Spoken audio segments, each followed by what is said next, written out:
আসসালামু আলাইকুম এভরিওয়ান, আশা করি সবাই ভালো আছেন। আজকে আমরা যাচ্ছি পটুয়াখালী থেকে ঢাকা বাই বাস। আমরা যাচ্ছি শ্যামলী এনার ট্রাভেলসের নন এসি বাসে। আমরা বাসের জন্য ওয়েট করতেছিলাম কাউন্টারে। লাগেজ বক্সে দিয়ে আমরা দ্রুত বাসে উঠে পড়লাম, কারণ ওরা খুব তাড়া দিচ্ছিল যে বাস খুব দ্রুত ছেড়ে দিবে। এর কারণ হচ্ছে ওরা লেট করে এসেছে। বাসে উঠতে উঠতে একটা কিউট অ্যাঞ্জেল দেখলাম, আমার দিকে তাকিয়েছিল, হয়তোবা ক্যামেরার দিকেই তাকিয়েছিল। ট্রাভেল করার ক্ষেত্রে আমরা শ্যামলী এনার ট্রাভেলস এই বাসটি বেশি চুজ করে থাকি, কারণ এর সিটগুলো এবং সিটের সামনে যে স্পেসটা আছে, লেগ স্পেস, এগুলো একটু বড় অন্য বাসের থেকে। আমাদের বাস চলা শুরু করলো।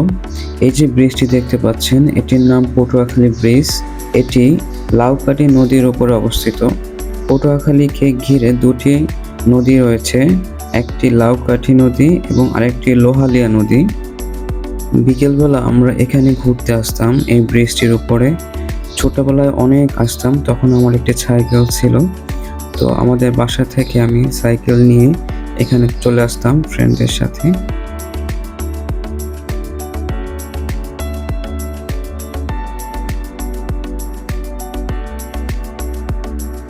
এখন আমরা চলে আসলাম বাংলাদেশের অন্যতম সুন্দর একটি ব্রিজ, নাম পায়রা ব্রিজ। এই ব্রিজটি অনেক সুন্দর, প্রায় 2 কিলোমিটারের মতো দৈর্ঘ্য এটার। এটি পায়রা যে নদী সেটির ওপর অবস্থিত। এটি পটুয়াখালীর ভিতরে পড়েছে এবং এটি পটুয়াখালী এবং বরিশালের সংযোগ সেতু বলা হয়। অনেক সুন্দর, যারা ঘুরতে আসবেন বিশেষ করে কুয়াকাটাতে, তারা এটি ক্রস করে যাবেন এবং এটি যে কত সুন্দর দেখতে পাবেন।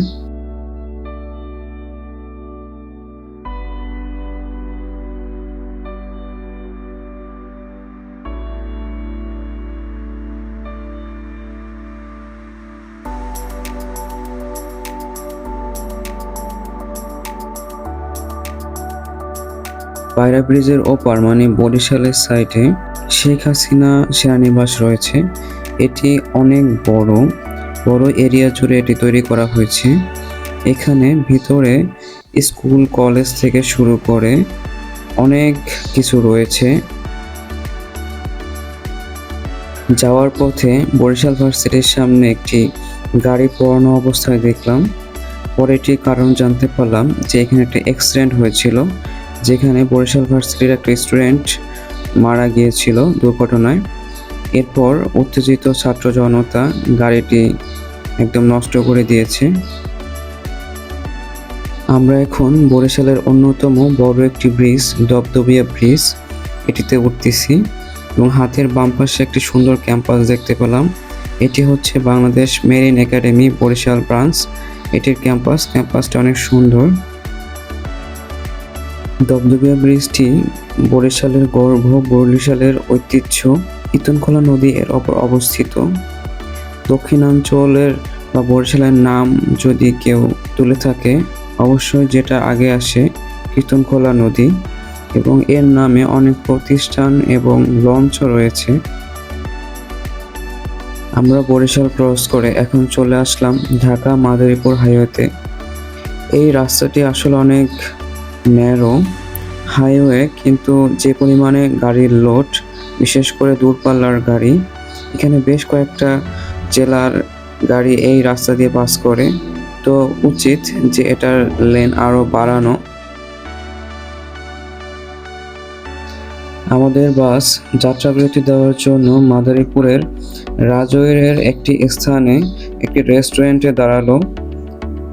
এই রেস্টুরেন্টটি সম্ভবত নতুন, কারণ এর আগে আমরা এখানে কখনো যাত্রাবিরতিতে দাঁড়াইনি এবং এখানে তেমনটা খাবার দাবার ভালো ছিল না।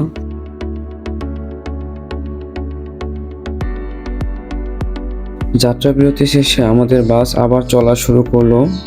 যেতে যেতে আমরা রাস্তার দু সাইডের যে গ্রামের দৃশ্য, খোলা মাঠ, সেগুলো উপভোগ করতে থাকলাম। শীতের শুরু, তাই ঠান্ডা ঠান্ডা বাতাসও ভালোই লাগতেছিল। মাদারীপুর ক্রস করার পরে এক্সপ্রেস ওয়েতে ওঠার আগে এরকম একটি রেল ক্রসিং চোখে পড়বে। রেল ক্রসিংটি দেখে একটু খারাপ লাগলো যে আমাদের দক্ষিণাঞ্চলের মানুষ এখন পর্যন্ত রেলের ছোঁয়া পেল না, এবং এদিকের যে রাস্তাগুলো, হাইওয়েগুলো সেগুলো ন্যারো। সব দিক থেকে আসলে বরিশালের বা দক্ষিণাঞ্চলের যে জেলাগুলো আছে সেগুলো বঞ্চিত।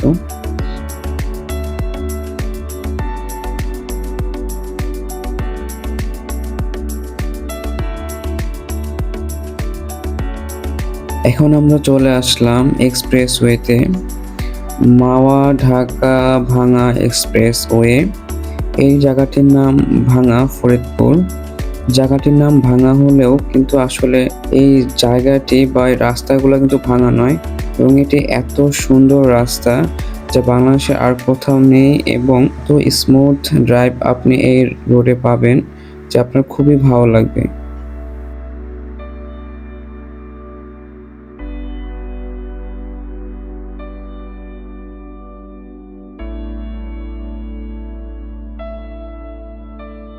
এখন আমরা চলে আসলাম বাংলাদেশের সবথেকে লংগেস্ট ব্রিজ, পদ্মা ব্রিজ, যেটি পদ্মা নদীর উপরে অবস্থিত, এবং দক্ষিণাঞ্চলের মানুষদের যেটি স্বপ্ন ছিল সেই ব্রিজের উপর দিয়ে আমরা এখন যাচ্ছি।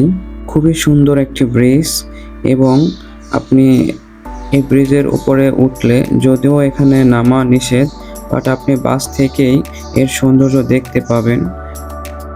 পদ্মা ব্রিজ হওয়ার পর এখন দক্ষিণাঞ্চলের মানুষ অনেকটাই কম লঞ্চে উঠে, কারণ বাসে গেলে যে সময় লাগে তার থেকে লঞ্চে যেতে অনেকটা বেশি সময় লেগে যায়, এবং আপনি লঞ্চ বিকেল বা সন্ধ্যা ছাড়া বা রাত ছাড়া আপনি লঞ্চ পাবেন না, কিন্তু বাস সবসময় চলাচল করে। গল্প করতে করতে আমরা পোস্তগোলা ব্রিজ, যেটি বুড়িগঙ্গা নদীর ওপর অবস্থিত, সেখানে চলে আসলাম। এখন শীতের শুরু, তাই সব নদীর পানি অনেক ঠান্ডা এবং কোনো ঢেউ দেখা যায় না। ওই যে দূরে দেখতে পাচ্ছেন লঞ্চ। চলে আসলাম মসজিদের শহর ঢাকা। সবাইকে ঢাকাতে স্বাগতম, এবং আমাদের যাত্রাও শেষ। সবাই ভালো থাকবেন। আল্লাহ হাফেজ।